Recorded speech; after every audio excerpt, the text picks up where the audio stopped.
Hello students, good morning. कैसे हैं आप लोग? आज हम आप लोग को विहान पुस्तक से कक्षा 4 का हिंदी पढ़ाने जा रहे हैं। पार्ट 1 एक कविता है जिसका नाम है मन के भोले भोले बादल। कविता का क्या नाम है? मन के भोले भोले बादल, है ना। चलिए पढ़ते हैं, है ना। इसके लेखक हैं कल्पनानाथ सिंह, है ना।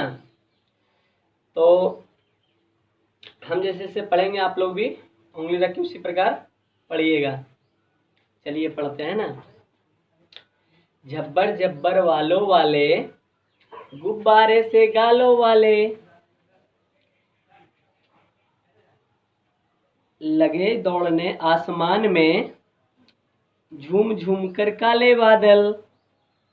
इसका मतलब है बादल कैसे होते हैं? झब्बर झब्बर वालों वाले होते हैं। जिस प्रकार आदमी का बाल पूरा झबरा झबरा रहता है, पूरा बड़ा बड़ा, उसी प्रकार बादल क्या है? बादल एकदम झबरे झबरे बालों वाले होते हैं। और गुब्बारे से गालों वाले, मतलब उसका गाल क्या होता है? गुब्बारा जैसा फूला रहता है बादल का, है ना।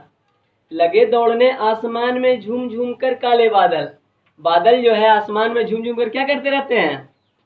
दौड़ते रहते हैं। कभी इधर बादल कभी उधर बादल, रहते हैं कि नहीं रहते? इधर से उधर घूमते रहते हैं, काले काले बादल, है ना। हाथ जोड़ कुछ जोकर से तोंद फुलाए, कुछ हाथी से सूंड उठाए, कुछ ऊँटों से कुबड़ वाले, कुछ परियों से पंख लगाए। कुछ जो हाथी कैसे होते हैं? जोकर जैसा होते हैं। कैसे? तोंद फुलाए होते हैं एकदम। जो जिस प्रकार जोकर जोकर तुम लोग देखे है ना। जोकर कैसा रहता है? पेट क्या रहता है? फूला रहता है। तोंद मतलब पेट को क्या बोलते हैं? तोंद। तोंद क्या रहता है? फूला रहता है। उसी प्रकार बादल का जो है तोंद क्या रहता है? फूला रहता है। हाथी जैसा सूंड आता है। चलिए हम लोग चित्र के माध्यम से देखते हैं। हाथी जैसा जो है सूंड रहता है। क्या रहता है? हाथी जैसा सूंड रहता है बादल का। और ऊंट के जैसा इसका क्या रहता है? कुबड़ रहता है। जैसे ऊंट कुबड़ रहता है उसी प्रकार बादल भी क्या रहता है? कुबड़ रहता है ना। ऊंट के प्रकार कुबड़ रहता है। कुछ परियों के पंख की तरह रहता है। जैसे इस पर परी है, इस पर क्या पंख लगा हुआ है ना, उसी प्रकार बादल में जो है पंख लगा हुआ रहता है ना। अब आगे, आपस में टकराते रहा शेरों से मतवाले बादल। आपस में क्या होते हैं? बादल आपस में क्या करते रहते हैं? टकराते रहते हैं। और शेर की तरह, जिस प्रकार शेर जंगल में दहाड़ते हैं ना, कितना जोर से दहाड़ते हैं, कॉन्फिडेंस के साथ दहाड़ते हैं, एकदम जोर से, बिना भय का। उसी प्रकार बादल जो है एक दूसरे से टकरा करके आपस में क्या करते हैं? दहाड़ते हैं पूरा जोर से, तभी हम लोग का आवाज आता है ना। तभी बोलते हैं बादल जो है क्या कर रहा है? गरज रहा है, बोलते हैं ना, वही होता है। कुछ तो लगते तूफानी,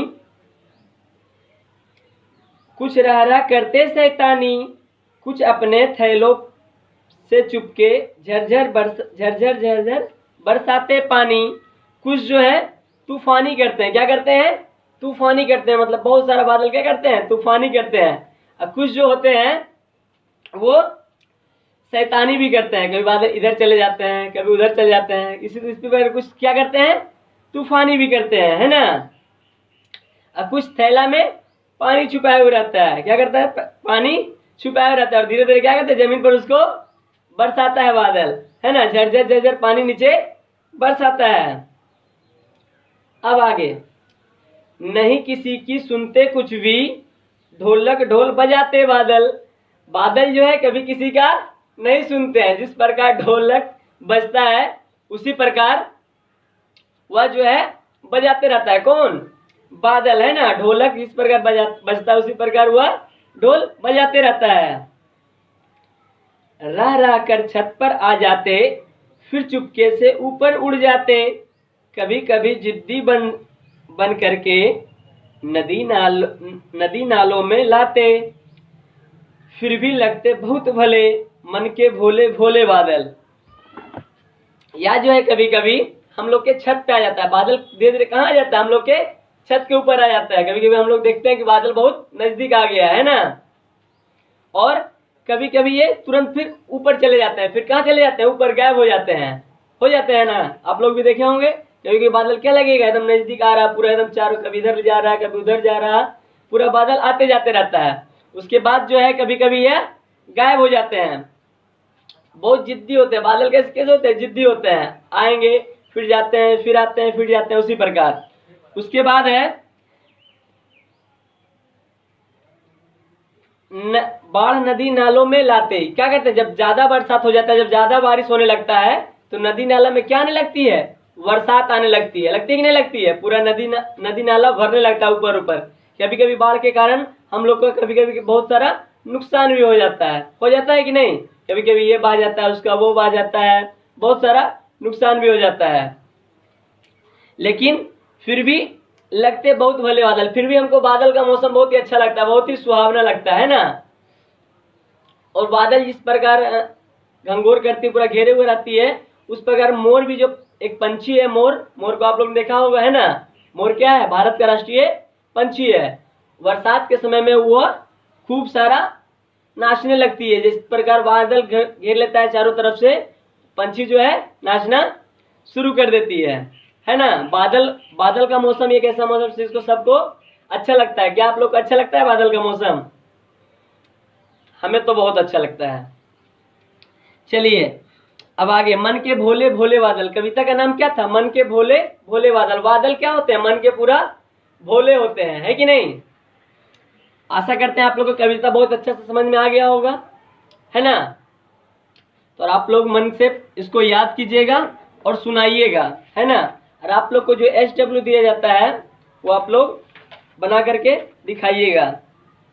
देखिए आपका इधर है शब्दार्थ भी दिया हुआ है। शब्दार्थ है कुबड़। कुबड़ मतलब क्या होता है? कुबड़ मतलब क्या होता है? तीखा कोना। तीखा कोना। हाथी ये ऊंट क्या क्या रहता है? कुबड़ रहता है, ऊपर में रहता है ना, तीखा कोना रहता है।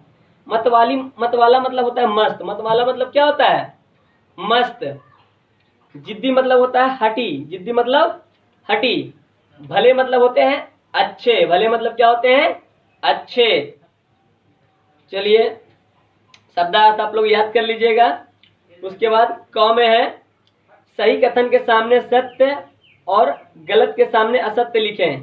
जो सही रहेगा इस वाक्य में सही सत्य लिखना है, जो गलत रहेगा उसको असत्य लिखना है ना। बादलों की तोंद हाथी जैसी दिखाई देती है, हाँ या नहीं? तो इसको लिखना है। सत्य रहेगा तो सही रहेगा तो सत्य लिखना है, गलत रहेगा तो असत्य लिखना है। अब है कविता में बादलों को भोला कहा गया है। इसके अलावा बादलों के लिए और कौन कौन से शब्दों का इस्तेमाल किया गया है? नीचे लिखे अधूरे शब्द को पूरा कीजिए। जो बादल का नाम हम लोग पढ़ाए थे अभी, उसी को लिखना है। आधा दे दिया, आधा आप लोग को लिखना है। और गांव में है प्रश्न उत्तर आपका, है ना। नंबर 1 में प्रश्न है आपका, आसमान में दौड़ने वाले बादल कैसे होते हैं? काले बादल कैसे होते हैं? तो आप लोग को पढ़ाया गया, अभी कविता के माध्यम से बताया गया है। सबको बना करके भेजना है। अगर नहीं बनेगा तो फिर बताया जाएगा। इसमें घ में है कविता में आए हुए लव्यात्मक अथवा समान युक्त वाले शब्दों को लिखिए। जो एक जैसा शब्द है उसी को लिखना है। इधर है नीचे अड़ाव में है नीचे दिए गए शब्दों के समान अर्थ वाले दो शब्द लिखना है। जिस प्रकार आसमान का और क्या क्या हम लोग बोलते हैं, उसी प्रकार आसमान का 2 गो नाम, बादल का 2 गो नाम, उसी प्रकार सबका 2 नाम लिखना है। कौन कैसा, इसको भी भरना है। सूरज सी चमकीली क्या होती है? थाली होती है। चांद सा मुंह होता है। क्या होता है? चांद सा मुंह होता है। चंदा सा, इसी तरह दिया हुआ। इसको पूरा भर करके दिखाना है ना। चलिए आप लोग का कविता अब समाप्त हुआ। जो आप लोग को SW दिया जाता है उसको बना करके ग्रुप में भेजना है। Thank you.